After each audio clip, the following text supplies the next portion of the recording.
ఒట్టేసి చెబుతున్నా కడదాకా నడిపించే తోడై నేనున్నా. 7 అడుగుల పయనాన 7 లోకాలైనా దాటనా. అత్తారింటికి నిన్నెత్తుకుపోతానుగా, వచ్చానే హంస వైభోగంగా. కన్యాధనమిస్తా కళ్యాణం సాక్షిగా, దొరలా దోచుకుపోయమ దర్జాగా. తన ప్రాణాలే నీవని హర్మేచగా, తన మనసంత నీదని అర్థేచగా, తన వలపంత నీకని కామేచగా. అవధులు లేని ప్రేమకై మోక్షేచగా. 3 ముళ్ళతో 7 అడుగుల అగ్ని సాక్షిగా, ఇద్దరు ఒకటిగా మారగా.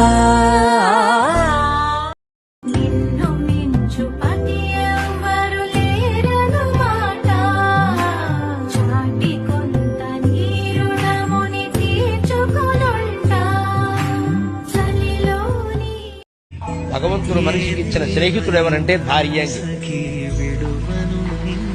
నీకు జీవితాంతం తోడుగా నీడుగా ఉండి నీ కష్ట సుఖాల్లో పాలు పంచుకోవడానికి ఒక భార్య పేరు మీద ఒక అమ్మాయిని ఇస్తున్నానయ్యా, తీసుకో అని శ్రీ మహావిష్ణువు మన కన్యాదానం చేశాడమ్మా. భార్య అంటే అంతే.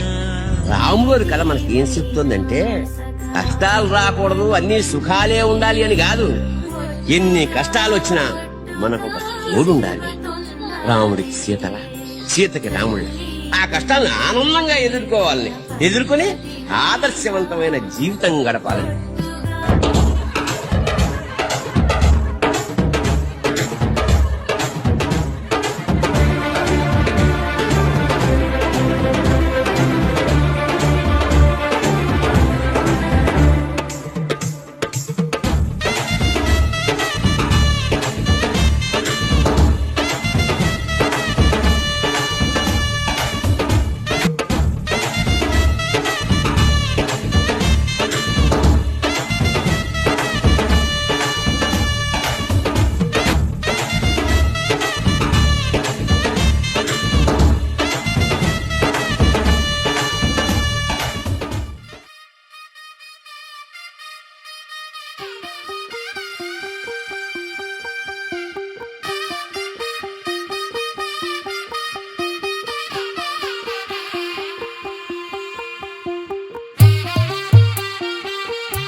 తెల్లవారే వెలుగు రేఖలా, పచ్చ పచ్చ పచ్చి మట్టి బొమ్మలా, అల్లి బిల్లి వెన్న పాల నురగలా, అచ్చ తెలుగు ఇంటి పూల కొమ్మలా.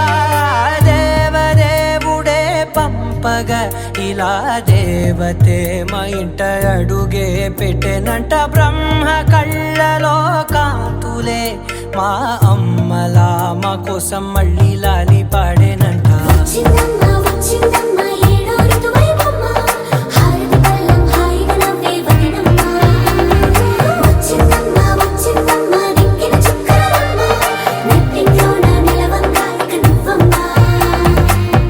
తెల్లవారే వెలుగు రేఖలా, పచ్చ పచ్చ పచ్చి మట్టి బొమ్మలా.